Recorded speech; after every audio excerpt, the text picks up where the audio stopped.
Market आज हमें gap up देखने को मिला। गैप अप देखने के बाद थोड़ी बहुत बाइंग सेलिंग चल रही है। देखिए जिस तरीके की मार्केट की डायरेक्शन है तो ऐसी डायरेक्शन में सेलिंग साइड का तो डायरेक्टली सोचा नहीं जा सकता है। सेम ऐसा ही निफ्टी में नज़र आ रहा है। तो अभी रुकेंगे, अभी कोई ट्रेड नहीं करेंगे, बाइंग साइड में ही जाने का प्रोग्राम है, सेटअप बनने देते। अप साइड देखिए डायरेक्टली एसएल तो अवेलेबल नहीं है, लेकिन सेलिंग भी नहीं करी जा सकती।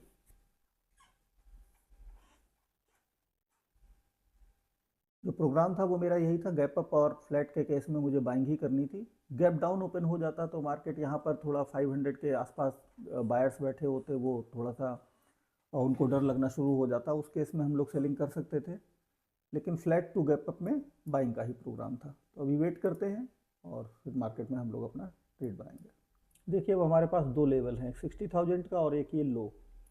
अब मार्केट 60,000 के ऊपर चलना शुरू करेगा तो यहाँ से बाइंग हो जाएगी, और अगर मार्केट यहाँ से ब्रेक डाउन करेगा तो ब्रेक डाउन से बाइंग, क्योंकि मार्केट 60,000 का एग्जैक्टली रेजिस्टेंस लेकर के नीचे आ रहा है। ये ब्रेक डाउन करते ही सेलर आने शुरू होंगे और सेलर आएंगे तो मार्केट अप साइड चला जाएगा।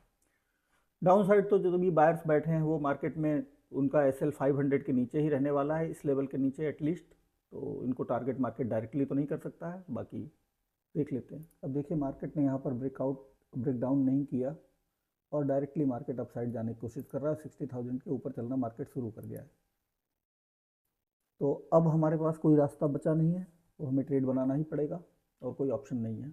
मार्केट यहाँ से सीधे सीधे अप साइड निकल सकता है। बस दिक्कत ये है कि मार्केट ने यहाँ ब्रेक डाउन नहीं दिया, वो एक प्रॉब्लम जरूर है। अगर ये यहाँ पर ब्रेक डाउन करके मार्केट ऊपर जाता फिर हमारे लिए काफ़ी सिक्योरिटी होती। लेकिन चलिए अब जैसा मार्केट है, जो प्लान था उसी हिसाब से हम लोग अपना काम करना शुरू करते हैं। ट्रेड हम लोग बनाते हैं, 10 क्वांटिटी में हम लोग ट्रेड लेंगे।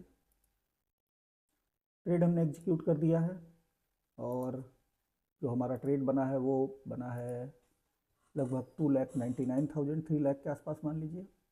प्रॉफिट एंड लॉस जो हमारा रहता है सेम रहने वाला है। मैं वेट कर रहा था कि मार्केट एटलीस्ट इस लेवल को कहीं ना कहीं ब्रेक डाउन कर दे, 900 के लेवल को। यहाँ से मार्केट ने सपोर्ट ले रखा है एक, लेकिन मार्केट ने ऐसा नहीं किया और मार्केट डायरेक्टली अपसाइड जाने की कोशिश कर रहा है। तो उसी को फॉलो करते हुए हम लोग भी अपना अपसाइड में ही ट्रेड हमने बना लिया। कोई और ऑप्शन नज़र नहीं आ रहा, क्योंकि मार्केट यहाँ से डाउन साइड तो टारगेट नहीं कर सकता डायरेक्टली। थोड़ा बहुत रिवर्सल या ये सब देखने को मिल सकता है, उसके बाद मार्केट धीरे धीरे करके अपसाइड ही चला जाएगा। वेट करते हैं, अभी थोड़ा बहुत लॉस दिखाई। तो यहाँ पर 50% के ऊपर हमने अपनी प्रॉफिट की लिमिट कंप्लीट कर ली है। बात कर लेते हैं कि बाइंग साइड का ट्रेड हमने क्यों बनाया। देखिए मार्केट का ऑल टोटल जो डायरेक्शन है वो बाइंग साइड का ही है। मार्केट ने गैप अप भी ओपन दिया, फ्लैट टू गैप अप में मेरा बाइंग साइड का ही प्लान था। सिर्फ गैप डाउन ओपन होने में फिर थोड़ी सी प्रॉब्लम नज़र आ रही थी। अदरवाइज ऐसी अपसाइड जाती हुई मार्केट में हम लोग डायरेक्टली सेलिंग नहीं कर सकते हैं। जब मार्केट ने अपना ये लो का सपोर्ट लिया यहाँ पर, तो मेरी उम्मीद थी कि मार्केट इसको ब्रेक डाउन कर देगा। थोड़ा भी ये ब्रेक डाउन कर देता तो मार्केट में इमीडिएटली अपसाइड का ट्रेड बन जाता।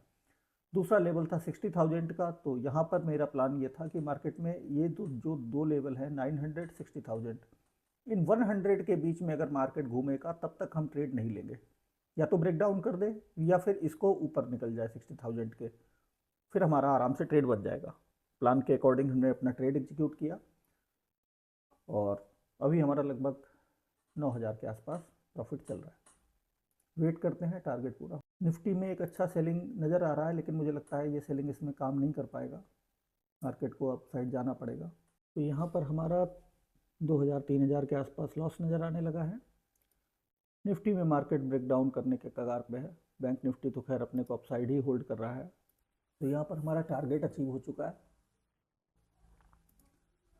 और काफ़ी देर भी हो गई मार्केट में, आराम से हम लोग निकल लेते हैं।